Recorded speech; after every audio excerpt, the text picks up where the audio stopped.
മന്ത്രി മുരളീധരനിൽ നിന്നും രണ്ടുപേർ ഓടി രക്ഷപ്പെട്ടു. വി.ഡി. സതീശൻ സർക്കാർ അധികാരമേറ്റിട്ട് ഏതാണ്ട് 2 മാസം തികയാറാകുമ്പോൾ നമുക്ക് കാണാനാകുന്നത് മന്ത്രിമാരുടെ പേഴ്സണൽ സ്റ്റാഫിലടക്കമുള്ള വലിയ ഭിന്നതയാണ്. ഇന്ന് ആരോഗ്യമന്ത്രി കെ മുരളീധരന്റെ സ്റ്റാഫിൽ നിന്നും 2 പേർ രാജിവെച്ച വിവരമാണ് പുറത്തു വന്നിരിക്കുന്നത്. ഒന്ന്, അദ്ദേഹത്തിന്റെ അഡീഷണൽ പ്രൈവറ്റ് സെക്രട്ടറി ശ്രീലാൽ. അദ്ദേഹം കഴിഞ്ഞ മാസം 27-ാം തീയതിയാണ് രാജി സമർപ്പിച്ചത്. ഇന്നാകട്ടെ അദ്ദേഹത്തിന്റെ അസിസ്റ്റന്റ് പ്രൈവറ്റ് സെക്രട്ടറി ഗോവിന്ദരാജ് രാജിവെച്ചിരിക്കുന്നു. അമിത ജോലിഭാരമാണ് കാരണമെന്ന് ഈ 2 പേരും പറയുന്നെങ്കിലും അതത്ര വിശ്വസിക്കാൻ തക്ക വിധമുള്ള കാരണങ്ങളല്ല. കാരണം മുഹമ്മദ് റിയാസ് MLA ഏതാനും ദിവസങ്ങൾക്ക് മുൻപ് ആരോഗ്യ വകുപ്പിന് എതിരായി അക്കമിട്ട് ചില കാര്യങ്ങൾ നിരത്തുകയുണ്ടായി. ആരോഗ്യ വകുപ്പ് സമ്പൂർണ്ണ പരാജയമാണ് എന്നാണ് അദ്ദേഹം നിയമസഭയിൽ പറഞ്ഞത്. പകർച്ചപ്പനി പടരുന്നു, ഷിഗല്ല പടർന്നു പിടിക്കുന്നു, ഡെങ്കിപ്പനി പടർന്നു, അങ്ങനെ നിപ്പ സ്ഥിരീകരിക്കുന്നു. അങ്ങനെ സംസ്ഥാനത്താകമാനം നിരവധി അസുഖങ്ങൾ പടർന്നു പിടിച്ചിട്ടും ആരോഗ്യമന്ത്രി നിസ്സംഗനായി നിൽക്കുകയാണ്. ആരോഗ്യ വകുപ്പ് നിസ്സംഗത പാലിക്കുകയാണ് എന്നതടക്കമുള്ള നിരവധി ആരോപണങ്ങൾ റിയാസ് ഉയർത്തിയിരുന്നു. അതിന് പിന്നാലെയാണ് ഇപ്പോൾ ഇതാ തുരുതുരാ രാജി വരുന്നു. ആദ്യം അദ്ദേഹത്തിന്റെ അഡീഷണൽ പ്രൈവറ്റ് സെക്രട്ടറി ശ്രീലാൽ പറഞ്ഞത് വലിയ ജോലിഭാരമാണ് മന്ത്രിയുടെ ഭാഗത്ത് നിന്നുണ്ടാകുന്നത്, അതുകൊണ്ട് എനിക്കിത്രയും ജോലിഭാരം താങ്ങാനാകുന്നില്ല എന്ന് കാണിച്ചുകൊണ്ട് അദ്ദേഹം ജൂൺ 27-ാം തീയതി രാജിവെക്കുന്നു. ഇന്നിപ്പോൾ ജൂൺ 4-ആണ്.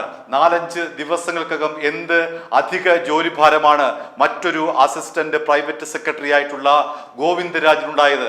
2 പേർക്കും ഇത്രമാത്രം ജോലി സമ്മർദ്ദം എന്താണ്? എന്നാൽ പുറത്തു വരുന്ന വിവരങ്ങൾ അങ്ങനെയല്ല. അദ്ദേഹത്തിന്റെ അഡീഷണൽ പ്രൈവറ്റ് സെക്രട്ടറി ആയിട്ടുള്ള ഉണ്ണികൃഷ്ണൻ, അതുപോലെ മറ്റൊരു പ്രൈവറ്റ് സെക്രട്ടറി ആയിട്ടുള്ള ഡോക്ടർ ഡി സുനിൽ എന്നിവരുമായിട്ടുള്ള അഭിപ്രായ വ്യത്യാസങ്ങൾ മൂലമാണ് ഇവരുടെ രാജി എന്നാണ് പുറത്തു വരുന്ന അനൗദ്യോഗികമായ, അടിവരയിട്ട് പറയുന്നു, അനൗദ്യോഗികമായ വിവരം. ഈ സ്റ്റാഫിൽ വലിയ തോതിൽ പടലപ്പിണക്കങ്ങൾ രൂപപ്പെട്ടിരിക്കുന്നു. അത് മന്ത്രി അധികാരം ഏറ്റ അന്നു മുതൽ, പ്രൈവറ്റ് സെക്രട്ടറിമാരെ നിയമിച്ച അന്നു മുതൽ തുടങ്ങിയ പടലപ്പിണക്കങ്ങൾ ഇതാ അതിന്റെ മൂർധന്യത്തിലെത്തിയിരിക്കുന്നു. അതിന്റെ ഭാഗമായിട്ടാണ് ഈ 2 തുടർച്ചയായിട്ടുള്ള രാജി എന്നാണ് പുറത്തു വരുന്ന അനൗദ്യോഗികമായിട്ടുള്ള വിവരം. പ്രൈവറ്റ് സെക്രട്ടറി ആയിട്ടുള്ള ഡോക്ടർ ഡി സുനിൽ തന്റെ അമിത അധികാരം പ്രയോഗിക്കുന്നു. മന്ത്രിയേക്കാൾ വലിയ സൂപ്പർ മന്ത്രിയായി ഡി സുനിൽ മാറിയിരിക്കുന്നുവെന്ന് കോൺഗ്രസ് പ്രവർത്തകരടക്കം നേരത്തെ പലതരത്തിൽ ആരോപണം ഉന്നയിച്ചതാണ്. മുഹമ്മദ് റിയാസ് അടക്കമുള്ളവർ ഇക്കാര്യം പലതവണ ചൂണ്ടിക്കാണിച്ചതാണ്. അവിടെ ഒരു സൂപ്പർ ആരോഗ്യമന്ത്രി പ്രവർത്തിക്കുന്നു എന്നുള്ള കാര്യം പലരും പലതവണയായി ചൂണ്ടിക്കാണിച്ചതാണ്. അത് ഡോക്ടർ ഡി സുനിലാണോ എന്നുള്ള കാര്യത്തിലാണ് ഇപ്പോൾ വ്യക്തത വരുത്തേണ്ടത്. മറ്റൊന്ന്, മെഡിക്കൽ കോളേജിലെ പ്രിൻസിപ്പൽമാരുടെ നിയമനമടക്കം വലിയ വിവാദത്തിൽ അകപ്പെട്ട ഒരു ഘട്ടം കൂടിയാണ്. നേരത്തെ സൂചിപ്പിച്ച ഈ പറയുന്ന പകർച്ചവ്യാധികൾക്ക് പുറമെ ആരോഗ്യ വകുപ്പിന് ഉള്ളിൽ തന്നെയുള്ള സ്ഥലം മാറ്റത്തെ പറ്റിയും നിയമനത്തെ പറ്റിയുമൊക്കെ വലിയ വിവാദങ്ങൾ ആരോഗ്യ വകുപ്പിന് ഉള്ളിൽ ഉരുണ്ടുകൂടുന്ന ആ സന്ദർഭത്തിൽ കൂടിയാണ് ഇവരുടെ രാജിയെന്ന് പ്രത്യേകം എടുത്തു പറയേണ്ടതുണ്ട്. ഇന്ന് ആരോഗ്യമന്ത്രി ഇതുമായി ബന്ധപ്പെട്ട് പ്രതികരിച്ചത് അവരുടെ അമിത ജോലിഭാരം മൂലമാകാം. ഇതിനെയൊക്കെ ഇത്ര വലിയ വിഷയങ്ങളായി ഉയർത്തി കാണിക്കേണ്ടതുണ്ടോ? ഇതൊക്കെ വളരെ നിസ്സാരമായ കാര്യമല്ലേ?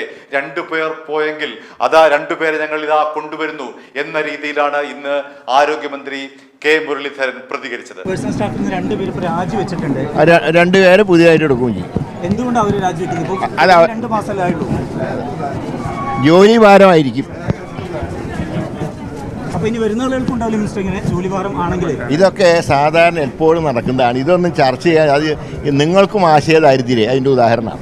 2 മാസം ആകുമ്പോഴേക്ക് വിട്ടിട്ട് പോകുന്നു. അത് അവരോട് ചോദിച്ചാൽ മതി. വി.ഡി. സതീശൻ മന്ത്രിസഭയിൽ നിന്നും മന്ത്രിമാരുടെ പേഴ്സണൽ സ്റ്റാഫ് അംഗങ്ങൾ തെറിക്കുന്നത് ഇത് 2ാമത്തെ തവണയാണ്. നമുക്കറിയാമല്ലോ, ആദ്യം വൈദ്യുതി മന്ത്രിയായിട്ടുള്ള സണ്ണി ജോസഫ്, KPCC അധ്യക്ഷനും വൈദ്യുതി മന്ത്രിയുമായിട്ടുള്ള സണ്ണി ജോസഫ്, അദ്ദേഹത്തിന്റെ സഹോദരി ഭർത്താവ് ബെന്നി തോമസിനെ അഡീഷണൽ പ്രൈവറ്റ് സെക്രട്ടറി ആക്കിയത് വലിയ രാഷ്ട്രീയ വിവാദങ്ങൾക്ക് തിരികൊളുത്തിയിരുന്നു. വലിയ വിവാദങ്ങൾക്ക് പാർട്ടിക്ക് അകത്തും പുറത്തും ആ ഒരു നിയമനം തിരികൊളുത്തിയിരുന്നു. അവസാനം നിൽക്കക്കണ്ണിയില്ലാതെ സണ്ണി ജോസഫിന് തന്റെ അളിയനോട് പറയേണ്ടി വന്നു, ദയവായി സ്ഥാനം ഒഴിഞ്ഞു കൊടുക്കുക. അദ്ദേഹം കണ്ണൂർ DCC പ്രസിഡന്റാണ്, ആ സ്ഥാനം അദ്ദേഹത്തിന് അർഹതപ്പെട്ടതാണ്. എന്തെല്ലാം ന്യായീകരണങ്ങളായിരുന്നു അന്ന് സണ്ണി ജോസഫ് പറഞ്ഞത്.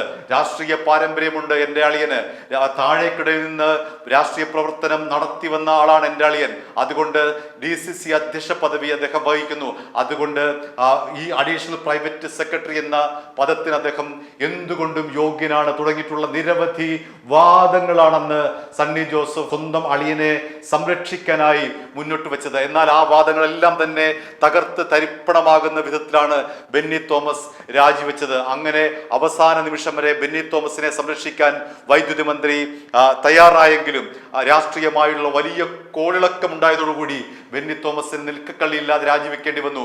അതിനു പിന്നാലെയാണ് ഇപ്പോൾ ആരോഗ്യമന്ത്രി മുരളീധരന്റെ സ്റ്റാഫിൽ നിന്നും 2 പേർ പടിയിറങ്ങുന്നത്. അഡീഷണൽ പ്രൈവറ്റ് സെക്രട്ടറി ശ്രീലാലും അസിസ്റ്റന്റ് പ്രൈവറ്റ് സെക്രട്ടറി ഗോവിന്ദരാജും.